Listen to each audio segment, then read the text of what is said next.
또 내게 이르시되 너는 이 모든 뼈에게 대언하여 이르기를 너희 마른 뼈들아 여호와의 말씀을 들을지어다. 주 여호와께서 이 뼈들에게 말씀하시기를 내가 생기로 너희에게 들어가게 하리니 너희가 살리라.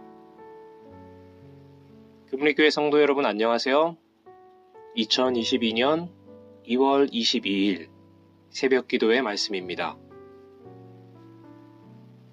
고구려의 2대 왕인 유리왕은 고구려를 세운 주몽의 첫째 아들입니다. 주몽이 동부여에 있을 때 예씨와 혼인하여 아이를 가졌는데 대소를 피하여 동부여를 떠나게 되면서 그 아이가 태어나는 것도 자라는 모습도 보지 못하는 상황이 되었습니다.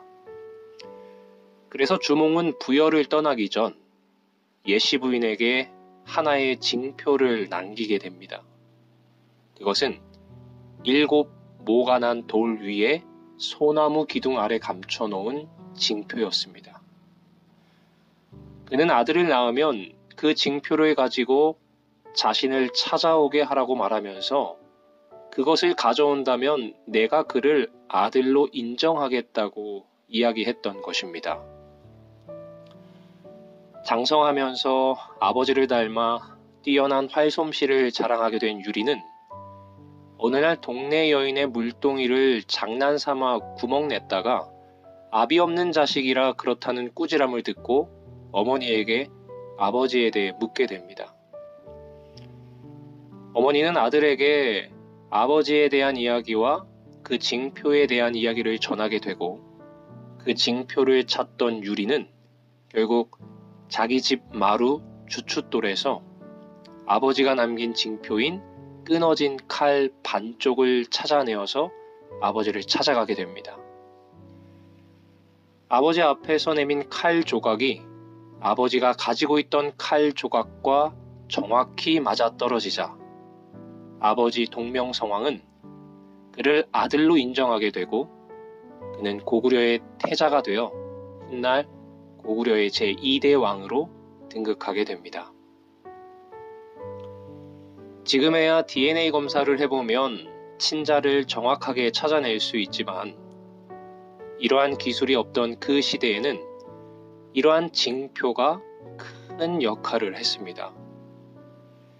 성경 창세기 38장에 등장하는 상황에서 야곱의 아들 유다의 며느리인 다말이 불에 태워질 뻔한 위기를 넘길 수 있었던 것도 시아버지가 남긴 징표 때문이었죠. 그렇다면 갈라디아서 4장 4절에 나오는 때가 참해 라는 표현이 함축하고 있는 의미는 무엇일까요? 그 당시 어떤 상황이었길래 예수님께서 초림하실 때가 찼다고 표현한 것일까요? 그리스도의 초림이 때가 참에 이루어졌다는 사실은 몇 가지 역사적인 요인을 함축하고 있습니다. 첫째로, 그 당시 로마 지배하에 있던 평화가 대부분의 문명의 모든 세계로 확장되어 있었고, 따라서 이전에는 불가능했던 교통과 통상이 가능하게 되었습니다. 쉽게 말해 모든 길은 로마로 통한다는 그 고사성어가 생길 만큼 로마가 세계의 중심이었던 시절인 것이죠. 둘째는 당시 로마의 공용어로서 모든 지역에 널리 퍼진 헬라어가 여러 지방들을 밀접하게 연결시켜주는 상황이었습니다. 그리고 마지막 셋째로는 당시 세상은 도덕적 혼란 속에 빠져 있었습니다. 이교도들까지도 그러한 혼란에서 벗어나고자 몸부림쳤고 모든 곳에 영적인 기근 상태가 만연해 있었던 것이죠. 이와 같은 시대적인 배경은 그리스도께서 최상의 시기에 오셨으며 동시에 초기 기독교의 복음 전파가 매우 적절한 때에 이루어졌음을 말해줍니다. 이 세상에 그 어떤 계획에도 모든 것이 완벽할 때란 존재하지 않습니다.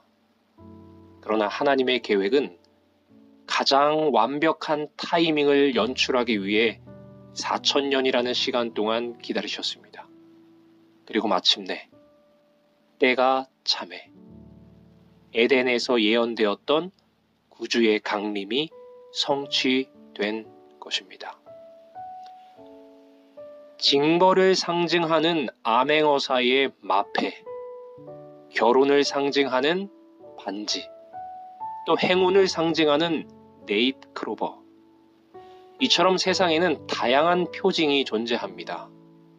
그러나 그 어떤 징표도 우리에게 생명을 가져다 줄 수는 없습니다.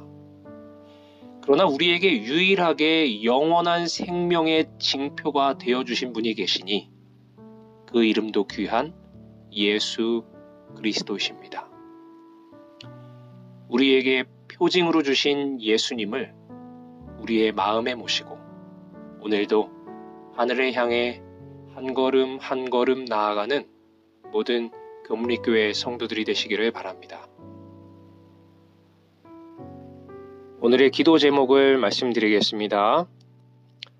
첫째로 우리 교회의 환우들을 위해서 계속해서 기도해 주시기 바랍니다. 특별히 이 코로나가 속히 종식될 수 있도록 힘을 모아서 기도해 주시기 바랍니다. 두 번째로 남집사님들의 가정을 위해 기도해 주시기 바랍니다.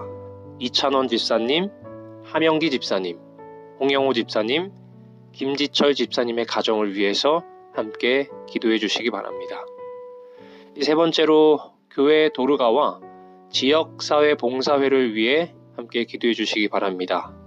우리 교회를 통하여 세상의 빛과 예수님을 전할 수 있도록 마음을 합하여 기도해 주시기 바랍니다. 그리고 마지막으로 각자 가지고 계신 개인의 기도 제목을 가지고 이 아침 함께 기도하겠습니다.